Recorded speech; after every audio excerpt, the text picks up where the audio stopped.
Diode circuit, ये हम लोग पढ़ते हैं चैप्टर 1। क्लिपर सर्किट है, उसमें से डायोड सर्किट का हम लोग हिस्सा देख रहे हैं। एनालॉग इलेक्ट्रॉनिक्स पढ़ रहे हैं उसमें से। तो चलिए देखते हैं। सबसे पहले वेव शेपिंग सर्किट। ये ऐसा सर्किट कहलाते हैं विच changes the shape of the circuit. तो मतलब वेव शेपिंग सर्किट वो होते हैं जो वेव का शेप चेंज कर देते हैं। जैसे कि मैं एग्जांपल में दिखाता हूँ। जैसे ये वेव आपने दिया इनपुट में और ये वेव हो गया, तो यहाँ पे वेव का शेप चेंज हो गया। जैसे यहाँ पे माइनस था, यहाँ पे माइनस लोब गायब हो गया, तो ये वेव हो गया। यानी कि इसको एक्चुअली ये रेक्टिफाइड वेव फॉर्म है, मतलब रेक्टिफाइड मतलब चेंज किया हुआ। तो ये वेव शेपिंग सर्किट है एक्चुअली। दूसरा देखते हैं ये वाला। इसमें देखते हैं कि ये एक स्टेप फॉर्म में है और ये एक थोड़ा सा स्लोप ले लिया, तो यहाँ पे वेव का शेप चेंज हो गया। तो ये जो है एक वेव शेपिंग सर्किट है। चलिए तो आगे देखते हैं ये वाला। तो यहाँ पे देखते हैं कि एक प्लस माइनस 5 वोल्ट है और यहाँ पे प्लस माइनस 25 माइनस 25 तक ये चला गया। यहाँ पे वेव का शेप नहीं चेंज हुआ, ये बेसिकली इसको एम्पलीफाई कर दिया कि ये पहले था 5 और अब हो गया 25। तो इस तरह से वेव शेपिंग नहीं हुआ, ये बेसिकली एम्पलीफिकेशन हुआ बस। ये यहाँ पे देखते हैं तो ये वेव को बस उल्टा कर दिया, इसका शेप चेंज नहीं किया। शेप मतलब इसमें डिस्टॉर्शन आना चाहिए कुछ कुछ, तो वो नहीं हुआ है। इसका मतलब ये भी एक नॉट वेव शेपिंग सर्किट है। ये फेज शिफ्टर है बेसिकली और ये एम्पलीफायर है। तो इस तरह से इसको हम लोग देखते हैं। तो अब वेव शेपिंग सर्किट कितने तरह के होते हैं वो देखें। ये देते हैं लीनियर वेव शेपिंग सर्किट, जिसमें कि आर, एल और सी आते हैं। जिसमें कि फेमस है आरसी लो पास फिल्टर और आरसी हाई पास फिल्टर। ये दोनों बहुत फेमस हैं। और लीनियर कैरेक्टर ऐसा होता है, straight line passing through origin. तो ये और non linear wave shaping circuit क्या होते हैं, इसमें ये बने होते हैं बेसिकली डायोड से। और इसका एक एग्जांपल क्लिपर भी है। एक क्लिपर इसका एक एग्जांपल है, इसमें कि डायोड का यूज होता है। तो डायोड का कैरेक्टरिस्टिक देखिए, नॉन लीनियर है। यहाँ पे कट इन वोल्टेज तक आया, उसके बाद एकदम स्ट्रेट ले लिया इधर, मतलब इन्फिनिटी की तरफ अप्रोच कर गया डायोड वोल्टेज और आईडी करंट। तो इससे हम लोग पता लगाते हैं कि ये किस तरह का सर्किट है। अब देखिए, हाँ, ये हो गया RC low pass filter, RC low pass filter और आरसी हाई पास फिल्टर। यहाँ पे दोनों दिखाए हैं जो हमने अभी नाम लिया था। ये दोनों भी बेसिकली नॉन लीनियर ये हैं, क्योंकि देखिए चार्जिंग इक्वेशन, ये जो आरसी लो पास फिल्टर है, ये बेसिकली चार्जिंग इक्वेशन को दर्शाने के लिए यूज करते हैं। आरसी लो पास फिल्टर, ये चार्जिंग इक्वेशन है इसका। तो वी आउट क्या होता है, V one minus e to the power minus t upon R C, ये ट्रांजिएंट का इक्वेशन है। और ये जो है R C high pass filter, ये देखिए डिस्चार्जिंग का इक्वेशन को शो करता है, V naught equal to e to the power minus t upon R C. देखिए V e to the power minus t upon R C, यही है, बस वन माइनस है। ये वन माइनस है तो ये चार्जिंग हो गया, और ये कंप्लीट है तो V e to the power minus t upon R C है तो ये लो पास हो गया, हाई पास हो गया, और ये डिस्चार्जिंग का इक्वेशन हुआ। तो ऐसा हुआ। और ये दोनों के दोनों जो हैं लीनियर वेव शेपिंग सर्किट के हिस्सा हैं, क्योंकि इसमें आर और एल जो यूज हुआ है, ये दोनों बिहेवियर जो है, ये देखिए ये ग्राफ जो है ये नॉन लीनियर है, लेकिन इसका जो खुद का जो बिहेवियर है आर और एल, जैसे यहाँ पे सॉरी सी और आर यूज हुआ है, इसमें भी सी आर सी यूज हुआ है, ये दोनों जो हैं ये लीनियर हैं, इसलिए लीनियर वेव शेपिंग सर्किट के हिस्से हैं। तो क्लिपर सर्किट क्या होता है, लीनियर वेव शेपिंग सर्किट। हाँ, तो क्लिपर सर्किट क्या है? Clipper circuit is a non linear wave shaping circuit which is used to clip or remove some portion of the transmitted waveform. Portion of the transmitted waveform को remove करने के लिए clipper circuit is a non linear wave shaping circuit. Non linear है ये wave shaping circuit which is use to clip, remove करने के लिए, clip करने के लिए some of the portion of the transmitted waveform. कुछ ट्रांसमिटेड वेवफॉर्म के हिस्से को क्लिप करने के लिए इसका यूज किया जाता है क्लिपर सर्किट का। The main circuit element of the clipper is diode. इसमें जो मुख्यतः यूज होता है वो डायोड होता है। Clipper circuit is also referred as amplitude limiter और एम्पलीट्यूड सेलेक्टर सर्किट। तो एम्पलीट्यूड लिमिटर यानी कि एम्पलीट्यूड की को कम करता है या फिर एम्पलीट्यूड को सेलेक्ट करता है कि कितना एम्पलीट्यूड आना चाहिए। बेसिकली इसमें देखेंगे लिमिट सेट किया जाता है। तो ये इस सर्किट को एम्पलीट्यूड लिमिटर या फिर एम्पलीट्यूड सेलेक्टर सर्किट भी कहते हैं क्लिपर सर्किट को। Clipper circuit can be used for eliminating the effect of noise in digital communication. Noise जो हो जाता है, यहाँ पे देखते हैं एग्जांपल, जैसे एक इनपुट आपने दिया है, चैनल में आया, यहाँ से कुछ नॉइज चैनल के वजह से, चैनल में जो है इंटरमीडिएटली यहाँ पे कुछ इन्वॉल्व हो गया, तो आउटपुट जो निकला इसमें डिस्टॉर्शन है। यहाँ पे ये जो क्लिपिंग लेवल है इसके ऊपर देखिए तो ये डिस्टॉर्शन है। बेसिकली ओरिजिनल मैसेज यही लेवल था, लेकिन इसमें कुछ डिस्टॉर्शन है, इसकी वजह से अब ये वाला जो है डिस्टॉर्टेड आउटपुट हो गया। तो इसको हम लोग जब इसमें क्लिपर सर्किट को यूज कर लेते हैं तब देखिए कैसा हो जाता है ये। तो हमने इनपुट दिया, नॉइज इंट्रोड्यूस हुआ, उसकी वजह से यहाँ पे डिस्टॉर्टेड आउटपुट मिला। वो जब क्लिपर में गया तो क्लिपर से देखिए हमको क्लिप होने के बाद यहाँ से ये एक लेवल जो है क्लिप हो गया। क्लिपिंग लेवल यहाँ पे सेट किया मैंने, तो clipping level decide the amplitude limiter या डिसाइडेड, अगर amplitude level sorry clipping level अगर डिसाइड कर दिया जाए इसका, तो ये फिर एम्पलीट्यूड लिमिटर की तरह काम करता है। और यहाँ पे देखिए perfect output same as input, ये नहीं मतलब शेप वाइज सेम हुआ, ये कहना चाह रहा है ये डिस्टॉर्शन खत्म हो गया, नॉइज़ का इफेक्ट यहाँ पे खत्म हो गया, ऐसा कह सकते हैं। तो ये इसका यूज है क्लिपर सर्किट का। तो क्लिपर सर्किट दो तरह के होते हैं, सीरीज क्लिपर और शंट क्लिपर। ये स्ट्रक्चर वाइज है, जिसमें कि एक पॉजिटिव सीरीज क्लिपर सर्किट है और एक negative series clipper circuit, negative shunt clipper circuit और पॉजिटिव शंट क्लिपर सर्किट। अब दोनों के स्ट्रक्चर में देखिए थोड़ा सा ये है, ये पॉजिटिव है तो देखिए इसका आउटपुट की तरफ से देखेंगे तो ये पॉजिटिव है और ये सीरीज में लगा हुआ है, इसलिए पॉजिटिव सीरीज। नेगेटिव सीरीज को देखें तो ये नेगेटिव में लगा हो, मतलब इस तरफ से आउटपुट की तरफ से देखें तो ये नेगेटिव है और सीरीज में लगा हुआ है। इसको देखें तो ये बोलते हैं नेगेटिव। अब देखिए ऊपर से देखेंगे यहाँ पे, मतलब बाहर तरफ से इस तरफ से देखेंगे तो नेगेटिव है और शंट में लगा हुआ है, नेगेटिव शंट क्लिपर सर्किट। इधर से ही देखेंगे पॉजिटिव शंट क्लिपर सर्किट, तो इस तरह से इसका नाम पड़ा है। इसको याद रखने का ये बस तरीका है। In series clipper circuit diode is connected in series, देखा हमने यहाँ पे देखिए ये जो डायोड है यहाँ पे ये सीरीज में कनेक्टेड है। In shunt it is connected in shunt में स्ट्रक्चर वाइज।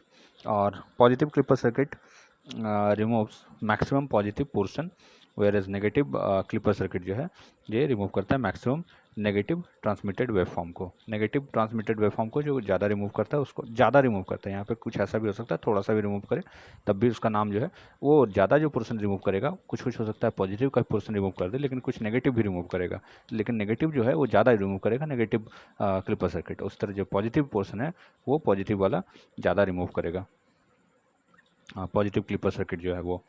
चलिए अब आगे देखते हैं। तो यहाँ पे पॉजिटिव सीरीज क्लिपर सर्किट देखते हैं। तो ये देखिए पॉजिटिव हुआ, इस तरफ से देखिए पॉजिटिव हुआ, सीरीज में लगा हुआ है, क्लिपर सर्किट है।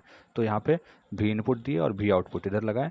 और इसके पहले हम लोग डायोड का थोड़ा सा बिहेवियर को देख लेते हैं। डायोड कैसे बिहेव करता है, ये एनोड होता है या कैथोड होता है और करंट जो इसमें होता है हमेशा P2N फ्लो होता है, जिसको IPN भी बोलते हैं। जब भी Vp का वैल्यू यानी कि वोल्टेज एट P वैल्यू जो है Vn से यानी वोल्टेज एट N ज़्यादा होगा तो ये फॉरवर्ड वाइज में, मतलब यहाँ ज़्यादा वोल्टेज यहाँ कम वोल्टेज, तो ये फॉरवर्ड वाइज में हो जाएगा। और IPN यानी कि ये जो है जीरो से ज़्यादा, मतलब कुछ भी IPN पॉजिटिव कुछ फ्लो होगा इधर से, ठीक है, ये ऐसा होता है। एनोड और कैथोड भी आप देख सकते हैं यहाँ पे।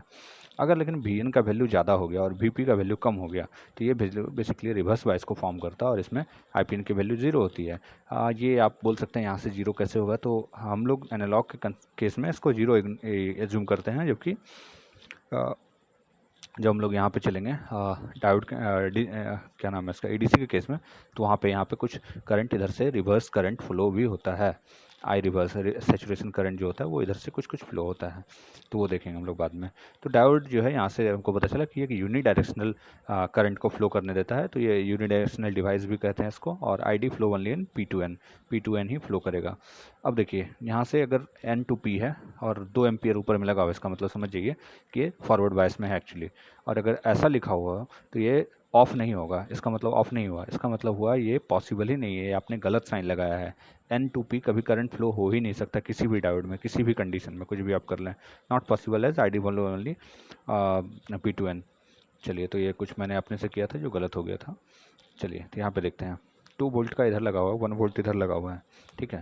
तो यहाँ पे 2 वोल्ट है, यहाँ पे 1 वोल्ट है, इसमें दोनों डिसाइड करेगा। जैसे देखिए बोथ पॉजिटिव, यहाँ पे दोनों पॉजिटिव है, so higher potential will decide the biasing. यहाँ पे ऐसा बोल सकते हैं कि दोनों अगर पॉजिटिव है तो जो हायर होगा वो डिसाइड कर लेगा। जैसे 2 वोल्ट यहाँ पे फॉरवर्ड बायस है, यहाँ पे देखते हैं तो 2 और -1, तो यहाँ पे 2 वोल्ट जो है डिसाइड करेगा। और -1 भी कर सकता है क्योंकि N से लगा हुआ है, तो नेगेटिव लगा हुआ है तो इधर कुछ भी लगा हो, इधर पॉजिटिव में कुछ भी लगा हो, तो ये दोनों डिसाइड कर सकते हैं। मतलब ये फॉरवर्ड वाइज ही होगा क्योंकि N से नेगेटिव लग चुका है ऑलरेडी। और यहाँ पे देखिए नेगेटिव है, इधर पॉजिटिव है, तो यहाँ पे P के साथ N लग चुका है, यानी दोनों डिसाइड कर सकते हैं कोई भी कि N में अगर पॉजिटिव लगा है, P में नेगेटिव लगा है, तो यहाँ से दोनों रिस्पॉन्सिबल हैं इस रिवर्स बायस के लिए, इस कंडीशन के लिए। अब यहाँ पे देखते हैं स्पेशल केस है कि -2 वोल्ट इस तरफ लगा हुआ है और -1 वोल्ट इस तरफ लगा हुआ है। अब n की तरफ -1 वोल्ट है और P की तरफ -2 वोल्ट है। सो यहाँ पे देखते हैं दोनों नेगेटिव में ही है, तो यहाँ पे कैसे डिसाइड करेंगे, if both are negative then higher negative potential will decide the biasing. जो अगर यहाँ पे दोनों तरफ नेगेटिव लगा हो तो इसका मतलब हम लोग को हायर नेगेटिव जो होगा ये वाला, ये किस तरफ लगा ये डिसाइड करेगा कि इसका बिहेवियर कैसा होगा। तो ज़्यादा नेगेटिव -2 हुआ, -2P में लगा, यानी कि ये रिवर्स बायस हो गया, तो ये reverse bias due to -2 volt. अब देखिए यहाँ पे कंपेरेटर सर्किट बहुत लोगों के दिमाग में आ जाता है, कंपेरेटर सर्किट का केस। देखिए कंपेरेटर सर्किट का केस ही अलग है। वहाँ पे हम लोग क्या देखते हैं, ये इन्वर्टिंग टर्मिनल है या नॉन इन्वर्टिंग टर्मिनल है। तो यहाँ पे देखते हैं दोनों को हम लोग ये देखते हैं कि -1 जो है ये मैग्नीट्यूड वाइज बड़ा है। यहाँ पे मैग्नीट्यूड में मतलब -1 बड़ा होता है, -2 छोटा होता है। तो -1 बड़ा है और वो लगा हुआ है इन्वर्टिंग सर्किट पे, इसलिए इन्वर्टिंग मतलब -VCC को प्राप्त करेगा। तो यहाँ पे देखिए ये इसका V0 जो है वैल्यू +-VCC हो सकता था, और इस केस में जबकि वहाँ -1 वोल्ट लगा हुआ है तो इसका -VCC वैल्यू होगा। क्यों होगा ऐसा, देखिए -VCC इसलिए क्योंकि V इन्वर्टिंग का वैल्यू यानी ये वाला वैल्यू जो है ये ज़्यादा हुआ, ये -1 है जो कि ज़्यादा है और ये -2 है जो कि कम है। तो इसलिए हम लोग लिखे कि -1 वोल्ट जो है वो बड़ा है देन -2 वोल्ट, इसलिए इन्वर्टिंग वाला केस होगा। इन्वर्टिंग के केस में -VCC होता है ना कि VCC।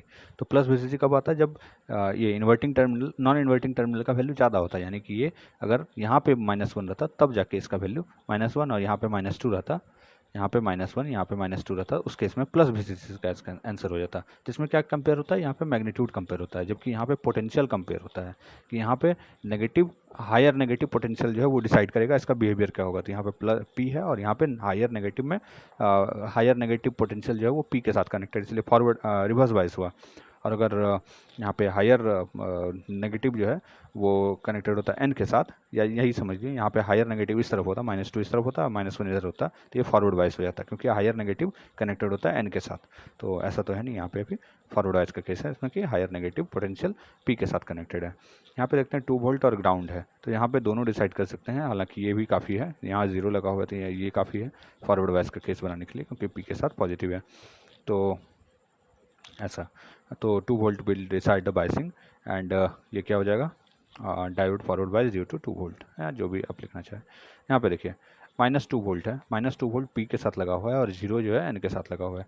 तो -2 वोल्ट जो है हायर नेगेटिव पोटेंशियल हुआ ये P के साथ लगा हुआ है, यानी कि ये आपका फॉरवर्ड रिवर्स बायस को जन्म देगा। -2 विल डिसाइड द बायसिंग, क्योंकि यहाँ पे हायर नेगेटिव पोटेंशियल है वो P के साथ कनेक्टेड है। इसको इस तरह लिखेंगे, when ground is on one side and opposite side then opposite terminal potential will decide the behavior of the diode। ये इसके लिए स्पेसिफिक केस कर सकते हैं कि यहाँ पे ग्राउंड लगा हुआ है और नेगेटिव या पॉजिटिव कुछ भी है तो ये डिसाइड है, जो ग्राउंड वाला है उसको नहीं डिसाइड करना होगा, जो बाकी है जो सेकंड पार्ट जो अपोजिट पार्ट है ये वाला जैसे है इस केस में, तो ये डिसाइड करेगा कि इसका बिहेवियर होगा क्या बेसिकली। तो ये पे लिखा हुआ है यहाँ पे देखिए। अब जो डायोड है उसका 2 कंडीशन होता है, चाहे तो वो फॉरवर्ड वाइज या फिर रिवर्स वाइज में होगा। तो रिवर्स वाइज के केस को बाद में डिस्कस करते हैं, पहले फॉरवर्ड वाइज देखते हैं। फॉरवर्ड वाइज 2 तरह का होता है, चाहे तो आइडियल डायोड होगा या फिर प्रैक्टिकल डायोड होगा। तो अगर आइडियल डायोड हुआ तब तो वो एकदम सीरीज हो जाएगा, मतलब ये सीरीज बोल रहा हूँ मैं, शॉर्ट सर्किट हो जाएगा या फॉरवर्ड वाइज हो गया या ऑन हो जाएगा। जब ऑन हो जाता है तो ये इसके बीच में रेजिस्टेंस नहीं रहता, आर एफ की वैल्यू 0 हो जाती है। ये जो आर एफ देख रहे हैं ना इसकी वैल्यू 0 हो जाती है, और ये जो कट इन वोल्टेज है जो कि भी गामा है ये भी इसकी वैल्यू भी 0 हो जाती है। लेकिन जो प्रैक्टिकल का केस है यहाँ पे क्या होता है, आर एफ होता है उसके साथ कुछ वोल्टेज पैदा करता है, मतलब ये फॉरवर्ड वाइज होने के बाद कुछ रेजिस्टेंस भी जनरेट करता है, कुछ ये भी इसके साथ वोल्टेज भी पैदा होता है। तो आर एफ भी स्मॉल होता है और भी गामा भी स्मॉल होता है, या फिर कहीं पे सिर्फ आर एफ जनरेट लिखा रहेगा, सिर्फ यहाँ पे कहीं भी गामा भी लिखा रहेगा। तो ये तीनों का तीनों में से कोई भी केस आपको दिखाया जा सकता है कि ऐसा है इसके साथ। देखिए जैसे यहाँ पे लिखा हुआ है कि ±0.7 वोल्ट, जैसे ये 0.7 वोल्ट लिखा मतलब ये फॉरवर्ड बायस में होने पे 0.7 वोल्ट के बैटरी में कन्वर्ट हो जाएगा और इसका पॉजिटिव सिरा इस तरफ रहेगा और नेगेटिव सिरा इस तरफ रहेगा। ये साफ इस जैसा डायोड का स्ट्रक्चर है वैसा ही इसका ही मतलब होगा। अगर लिखा है यहाँ पे कि 1 ओम का यहाँ पे है तो इसका मतलब ये सीधा सीधी 1 ओम से रिप्लेस हो जाएगा जब ये फॉरवर्ड बायस में आएगा। या फिर कहीं कहीं ऐसा भी लिखा हो सकता है 0.7 वोल्ट और उसके साथ 0.5 मिली एम्पियर।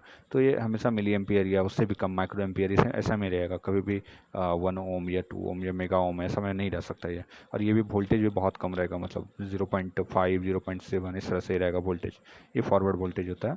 तो ये प्लस माइनस और उसके साथ ये, मतलब ये इसका शेप ऐसा हो जाएगा, ये वाले का शेप ऐसा हो जाएगा, और ये जो देखें यहाँ पे सिर्फ वोल्टेज वाला ये वाला ऐसा शेप हो जाएगा। तो ये आरएफ की वैल्यू बहुत स्मॉल होती है प्रैक्टिकल के केस में, और भी गामा का भी यही सिनेरियो होता है। अगर आप फॉरवर्ड कंडीशन में इसको करें, जैसे कि यहाँ 0.3 वोल्ट है, तो देखिए इस तरह से लगेगा, क्योंकि माइनस ऊपर है तो माइनस ऊपर चला जाएगा, और प्लस नीचे है, पी नीचे है तो प्लस नीचे आ जाएगा। तो ये -0.3 वोल्ट के बैटरी में कन्वर्ट हो जाएगा जब इसको आप फॉरवर्ड वाइज में लाएंगे। तो इस तरह से आप इसको समझ सकते हैं। चलिए, अब जो हमारा छूटा हुआ पोर्शन था कि डायोड का फॉरवर्ड वाइज देख लिया था, अब रिवर्स वाइज को देखते हैं। रिवर्स वाइज में भी आइडियल कंडीशन और प्रैक्टिकल कंडीशन होते हैं।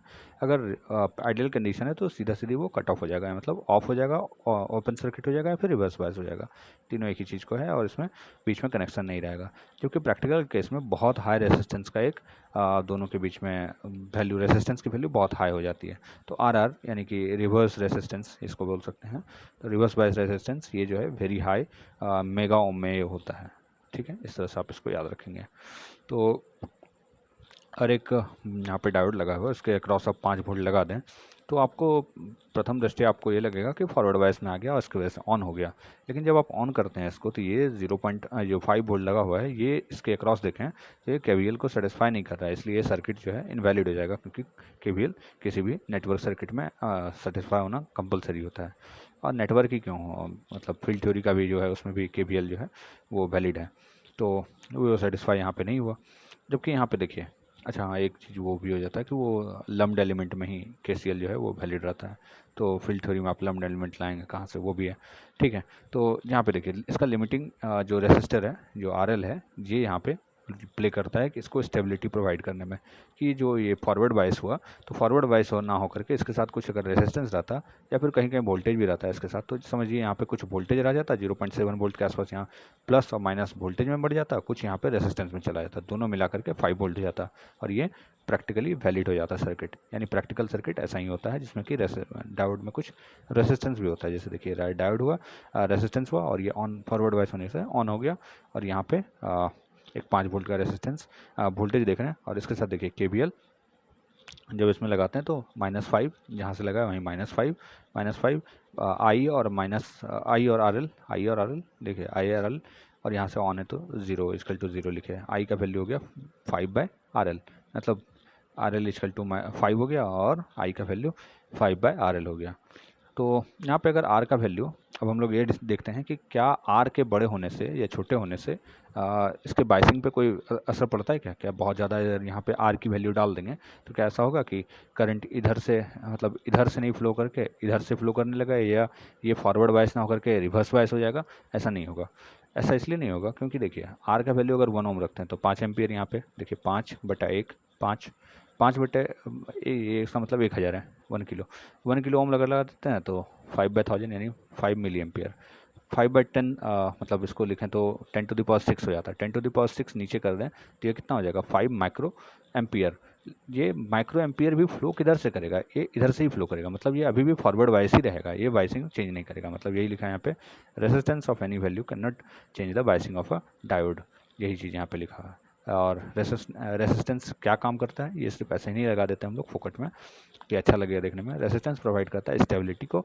अगर सोचिए यहाँ पे स्टेबिलिटी नहीं हो, ये सिस्टम ये जो हमने बनाया था यहाँ पे, तो ये स्टेबल ही नहीं था, क्योंकि जब यहाँ का फॉरवर्ड बायस हुआ तो ये शॉर्ट सर्किट में कन्वर्ट हो गया और ये स्टेबल सर्किट नहीं रहा। तो स्टेबिलिटी भी प्रोवाइड करता है, और दूसरा वैलिडिटी, मतलब वैलिड होता है सर्किट, वैलिड हो जाता है, क्योंकि केवीएल अप्लाई तो वहाँ पे नहीं हो पाया था। तो स्टेबिलिटी और वैलिडिटी दोनों सर्किट को प्रोवाइड करता है रेसिस्टेंस।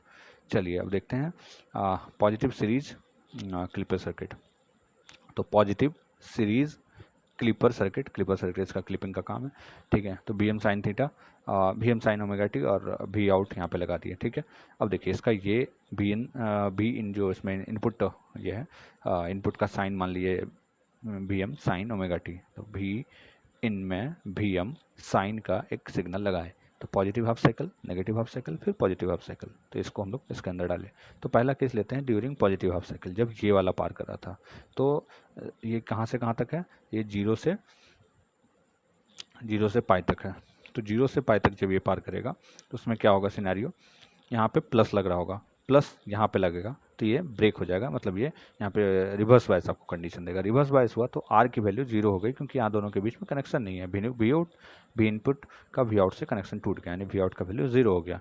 जबकि दूसरा कंडीशन देखते हैं, जब नेगेटिव हाफ साइकिल में, यानी कि जब यहाँ पे पहुँचता है केस, यहाँ पे पाई से 2 पाई के बीच में, तो पाई से 2 पाई के बीच में जब पहुँचता है यहाँ पे केस, तो यहाँ से माइनस लगा रहता है। देखिए हम लोग लिखेंगे इसको पॉजिटिव वी इन लिखेंगे, लेकिन हमको पता है कि हम जब डील कर रहे हैं पाई से 2 पाई तक, मतलब ओमेगा टी की वैल्यू पाई से लेकर 2 पाई तक जब रेडियन में इसकी वैल्यू रहेगा ओमेगा टी की, तो भी इन में जब पाई डालेंगे तो वो अपने नेगेटिव हो जाता है, क्योंकि भी एम साइन 2 पाई ले लीजिए तो उसका वैल्यू -1 हो जाएगा, मतलब ठीक है माइनस वी एम हो जाएगा।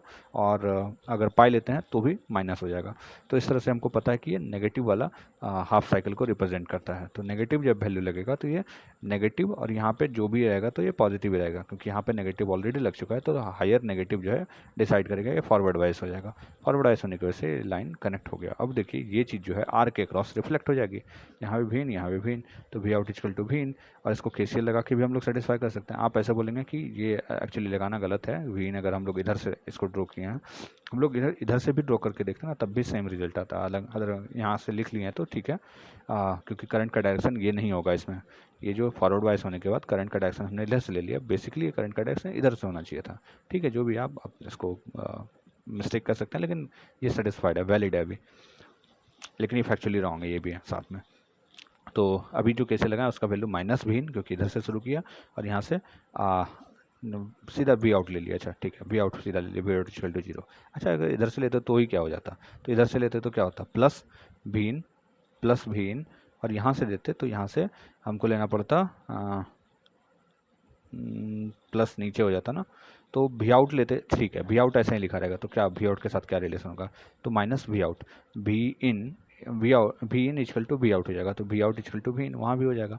लेकिन वहाँ पे हमको पता है कि वी इन का वैल्यू नेगेटिव में है, ये चीज़ हमको पता होगा वहाँ पे। ठीक है, तो इस तरह से हम इसको बैलेंस करेंगे। तो अब हमको पता चल गया कि वी इन वी आउट कैसा काम कर रहा है।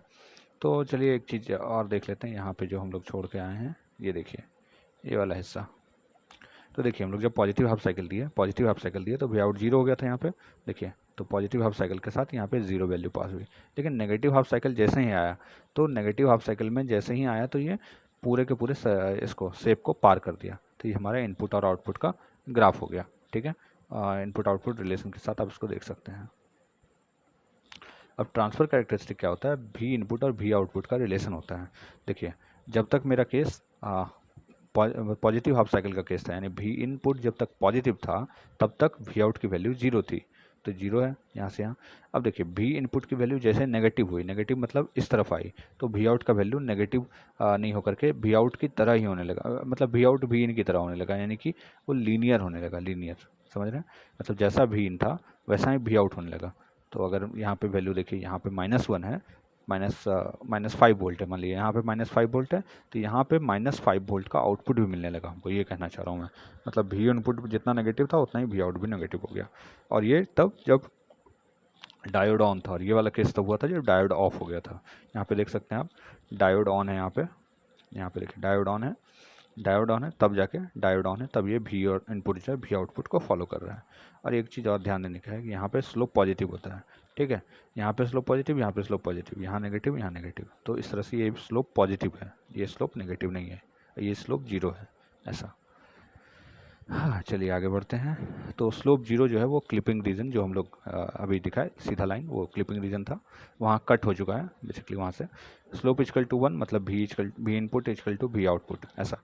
तो इसको बोलते हैं बफर की तरह, मतलब ऐसा एक सिग्नल देख सकते हैं जहाँ ए बफर, वाई मतलब वाई यानी कि आउटपुट इक्वल टू ए, यानी कि डिजिटल लॉजिक है बफर का, जिसमें कि जितना इनपुट दीजिएगा उतना ही कुछ देर डिले के बाद आपको उतना ही आउटपुट मिल जाएगा। तो उस सर्किट में जब डायोड ऑन था तो जितना इनपुट दिया उतना ही इनपुट मिल गया, स्लोप 1 से ज़्यादा। तो वी आउट की वैल्यू, क्योंकि स्लोप जो बनता है वो बनता है वाई बाय एक्स की वजह से। तो वाई बाय एक्स कैसे बनता है, तो वो आप देखेंगे ऐसे बनता है कि जो आउटपुट है बटा इनपुट है, तो आउटपुट की वैल्यू जब ज़्यादा रहेगी तो स्लोप बड़ा हो जाएगा 1 से, यानी कि एम्पलीफायर का केस देखिए जहाँ पे इनपुट कम देते हैं आउटपुट ज़्यादा मिलता है, तो ये स्लोप 1 से ज़्यादा होता है। स्लोप 1 से कम कब होगा? एटीन्यूएटर के केस में, जहाँ पे वी इनपुट की वैल्यू कम हो जाती है और वी इनपुट की वैल्यू ज़्यादा हो जाती है और वी आउटपुट की वैल्यू कम रह जाती है। तो इस केस में तो यहाँ पे क्या होता है, जो सर्किट का जो शेप का आप सर्किट उसमें डालते हैं, जो शेप का उसमें वेव फॉर्म आप डालते हैं उससे छोटा वेव फॉर्म बाहर निकलता है। ठीक है, एटीन्यूएटर का केस है, एम्पलीफायर के केस में उससे बड़ा आपको मिलेगा वापस। ठीक है, तो ये देखिए diode is an a diode is ideal or practical always given but default way consider. अच्छा, अगर आइडियल या प्रैक्टिकल दिया हुआ नहीं है कि आइडियल है या प्रैक्टिकल है, तो हमेशा इसको आइडियल कंसिडर करके हम लोग इसको कैलकुलेट करेंगे, क्योंकि प्रैक्टिकल के लिए वैल्यू होना जरूरी है, आइडियल के लिए वैल्यू नहीं दिया हुआ रहेगा तो भी ज़रूरी है, क्योंकि उसका वोल्टेज का वैल्यू जो है वो ज़ीरो हो जाता है और RF जो फॉरवर्ड रेजिस्टेंस है उसकी वैल्यू भी ज़ीरो होती है आइडियल के केस में। चलिए, तो अब नेगेटिव सीरीज क्लिपर सर्किट देखते हैं। अब नेगेटिव मतलब इधर से देखें तो नेगेटिव सीरीज क्लिपर सर्किट, तो PM sign omega T same circuit. इसमें पॉजिटिव हाफ साइकिल की बात करें ये वाले सर्किट की, देखिए पॉजिटिव जब दिए तो ये फॉरवर्ड वाइस बन गया। फॉरवर्ड वाइस मतलब कनेक्ट, यानी कि जो यहाँ था वही यहाँ आ जाएगा, मतलब V input equal to V output. तो ये देखिए जैसा सर्किट था वैसा सर्किट हमको, और जैसा शेप वेव का था यहाँ वैसा ही सर्किट आउटपुट में मिल गया हमको। अब देखिए इसके अपोजिट क्या होगा ड्यूरिंग नेगेटिव हाफ साइकिल। जब हम लोग की नेगेटिव हाफ साइकिल में गए तो नेगेटिव जब साइकिल दिए तो यहाँ पे नेगेटिव होने के वैसे ये रिवर्स वाइज होने के यहाँ से कट हुआ और यहाँ से इसका कोई रिलेशन नहीं रहा। वी आउट का वैल्यू जीरो हो गया। तो जब वी आउट का वैल्यू जीरो हो गया तो यहाँ देखिए वी आउट का वैल्यू जीरो हो गया, फिर यहाँ पे V out equal to V in हो गया, फिर यहाँ V out equal to zero हो गया। इस तरह से ये हाफ वेव रेक्टिफायर का फॉर्म बनाया। अब देखिए यहाँ पे ट्रांसफ़र कैरेक्टरिस्टिक क्या रहा, जब भी पॉजिटिव दे रहे थे हम, भी इनपुट पॉजिटिव दे रहे थे तो उस समय डायोड ऑन हुआ और हमको भी आउटपुट बराबर दे दिया स्लोप 1, यानी जैसा भी इनपुट वैसा ही भी आउटपुट। लेकिन जैसे भी इनपुट जीरो से कम हुआ, जैसे ही वो नेगेटिव स्लोप में गया, नेगेटिव स्लोप में डायोड ऑफ हो गया, उसके वजह से हमको जीरो स्लोप का ये मिला, मतलब वहाँ पे वोल्टेज की आउटपुट की वैल्यू जीरो हो गई। भी इनपुट में गया लेकिन आउटपुट नहीं मिला, आउटपुट जीरो हो गया, ऐसा इसका मतलब हुआ। तो चलिए आगे देखते हैं। तो यहाँ पे केस है negative shunt clipper circuit.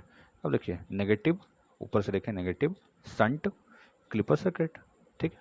We input sine theta जो V M sine omega t, V input में दिया, अभी आउटपुट का हम लोग इंतजार कर रहे हैं।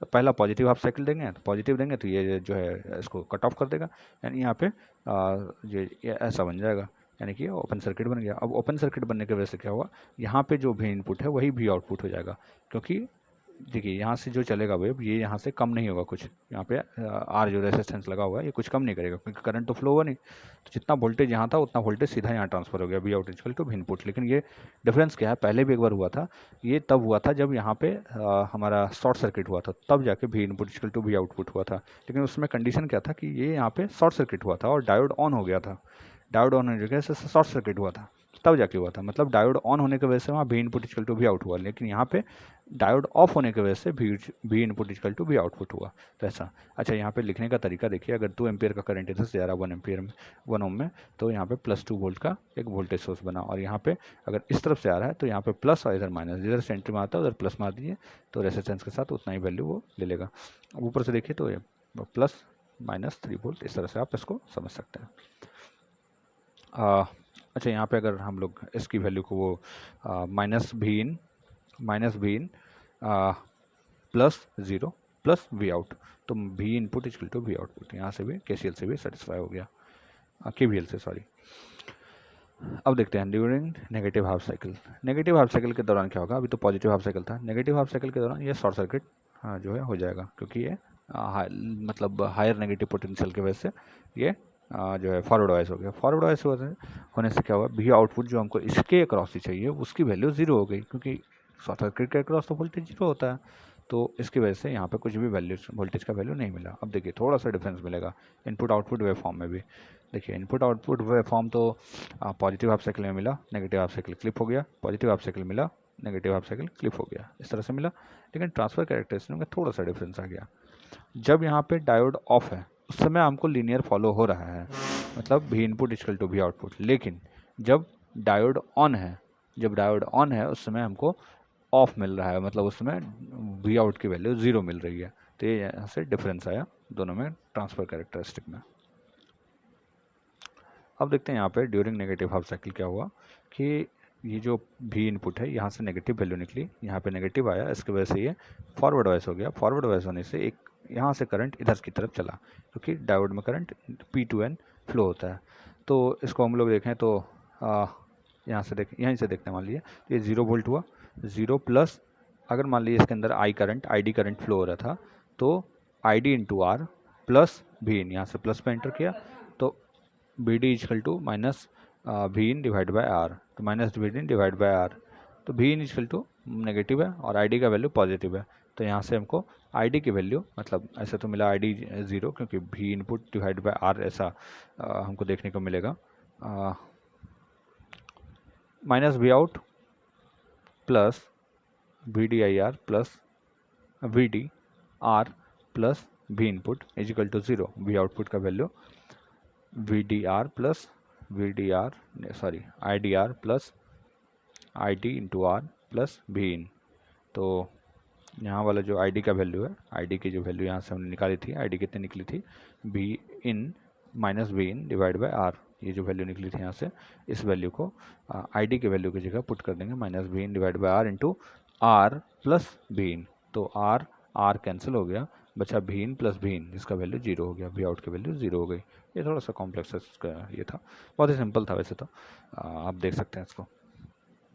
अब यहाँ पे पॉजिटिव शंट क्लिपर सर्किट को देखते हैं।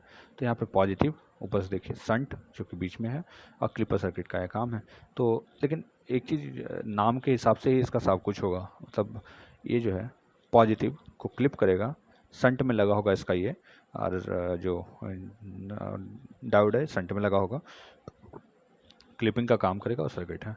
लेकिन पॉजिटिव जो है इससे बस इतना आप समझ सकते हैं कि इस तरफ से देखेंगे तो ये पॉजिटिव दिखेगा, और नेगेटिव रहता तो नेगेटिव, और काम ये सेम करता, पॉजिटिव को क्लिप करता ये, नेगेटिव को कम करेगा नेगेटिव शंट क्लिपर सर्किट। लेकिन दोनों का जो वर्किंग है वो डिफरेंट हो जाएगा। ये जब डायोड ऑन होता है, डायोड जब ऑन होता है उस समय इसका वैल्यू 0 हो जाता है, जबकि पीछे वाले केस में जब सीरीज़ वाला केस देख रहे थे उसमें डायोड जब ऑन होता था तब जाके V input equal to V output होता था, और यहाँ पे जब ऑन होता है तो वी आउटपुट की वैल्यू 0 हो जाती है। ये डिफरेंस है दोनों में बस। तो यहाँ पे देखिए पॉजिटिव हाफ साइकिल दिए तो ये फॉरवर्ड वाइस हुआ, ये देखिए पॉजिटिव हाफ साइकिल दिए फॉरवर्ड वाइस हुआ, शॉर्ट सर्किट हो गया, 0 वोल्टेज निकल गया। उसी तरह नेगेटिव हाफ साइकिल को देखिए तो नेगेटिव हाफ साइकिल में नेगेटिव दिए तो रिवर्स बायस हो गया, रिवर्स बायस मतलब ओपन सर्किट मतलब भी आउटपुट इक्वल टू भी इनपुट मिल गया। और यहाँ से ट्रांसफर कैरेक्टरिस्टिक्स में थोड़ा सा डिफरेंस के साथ मिला।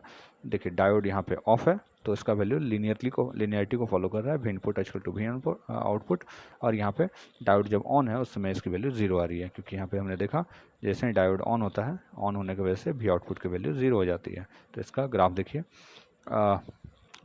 वेव ग्राफ या इनपुट आउटपुट कैरेक्टरिस्टिक कह सकते हैं। भी इनपुट जब पॉजिटिव में था, पॉजिटिव हाफ साइकिल, तो उसमें क्रॉस नहीं करने दिया, क्योंकि यहाँ पे पॉजिटिव देंगे तो ये शंट बन जाता था और 0 इससे वैल्यू पास करती थी। और जब यहाँ पे नेगेटिव दिए तो नेगेटिव होने की वजह से रिवर्स बायस हुआ, रिवर्स बायस होने से यहाँ खाली हो गया, जैसे यहाँ देख रहे हैं रिवर्स बायस हुआ, और रिवर्स बायस होने से भी आउटपुट इक्वल टू भी इनपुट हो गया। तो ये वैल्यू जैसा था वैसा ही मिल गया यहाँ पे, और ये लीनियरिटी को फॉलो किया, फिर यहाँ पे 0 हो गया। तो इस तरह से आप इस पोर्शन को अच्छे से समझ सकते हैं। Thank you.